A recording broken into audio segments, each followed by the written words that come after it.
I suffered from domestic abuse from my dad. My mum did for many years, and then when I was old enough to sort of get in the way, I suffered as well. So it's a subject very close to my heart. It was just the constant fights and arguments, and the abuse. It was physical, verbal, financial as well. So Dad controlled all the money and stuff. So, which again makes it very difficult for someone to feel like they can leave. So, but yeah, my dad was a gamekeeper, so there was guns in the house as well. So it was really quite a scary situation. And one of his favourite tricks was to take the shotgun outside and say he was going to kill himself, and then he'd go and fire a shot off. So for that time, you didn't know whether he had or not. And one night when we were sort of escaping in the car, he jumped on the bonnet of the car, and rolled off and into the hedge and stuff. And it's just like really awful things that went on. But it's kind of a miracle that nobody got seriously hurt more than being beaten. So yeah. He was already a big drinker from a young age, from about 18, but him and my mum lost a baby, and my little sister Jenny, she died when she was 11 months old. I was only 2 at the time, so I don't remember her. But I think that probably just tipped him over the edge into, because who knows how any of us would react to that. So he already drank, but I think that was where he sort of went into full alcoholism. So so yeah, it was drink. Yeah. What we used to do when it was really bad is we'd phone my granddad and he'd come over and sort of calm things down.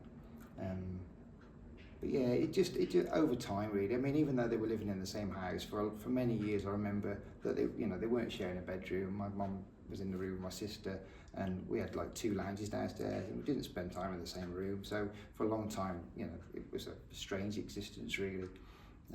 And it just got to a point where I think Mum realised that she could. She'd started working, so she was earning her own money. So, and I suppose you could only put it with that for so long. So, I'm glad. Because some people never leave, do they? Some people stay, So it was good that she did. There was a little bit of feeling like it's your fault because, even though the situation is bad, as a young kid, you don't want your mum and dad to split up, do you? Because that's all you kind of know. And a lot of the time, I would get told things were my fault that weren't. So yeah, there was a lot of that. I mean, I suffer now from a lot of nightmares and stuff about that. So it's something that's with me a lot.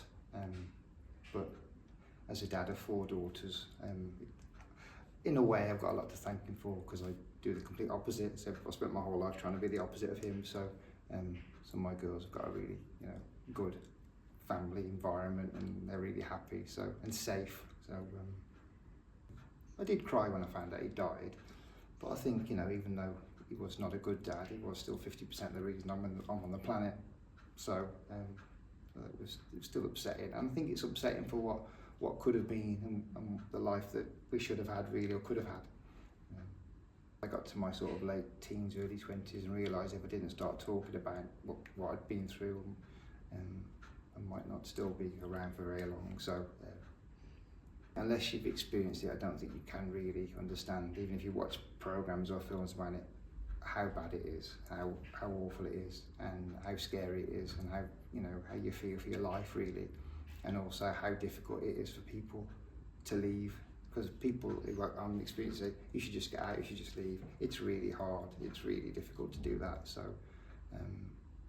yeah, but it's something I find very difficult to watch on TV or hear about. And with having 4 daughters, it's the one thing that worries me, that if any of them ever end up in an abusive relationship, I'm going to have a real problem with that. A real problem with that. So, but hopefully, I'm bringing them up to see how a man should and treat somebody properly and with love and respect.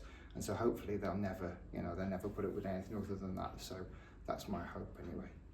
That they see each day, a loving couple and how somebody should be treated. So hopefully they won't settle for less than that. So fingers crossed on that. I get told a lot that I don't believe in myself enough. I don't have enough confidence in what I do. But when you've been told by your dad that that you're worth nothing, you've been called the worst word that you and I can think of, and you've been spat on by him, then it's hard, really. You know, that's not a good start to your life, is it? As regards your confidence and your self-esteem, because you don't have any. So Mum's got 6 grandchildren altogether, 4 from me and 2 from my sister. And yeah, she's doing well. My sister's got married with 2 kids, and yeah, I'm married with 4. So yeah, we're all doing really well. Thank you. I think it's taught me how to get on with women really well and treat them properly and treat them with respect. So, but yeah, my wife and my girls are everything to me.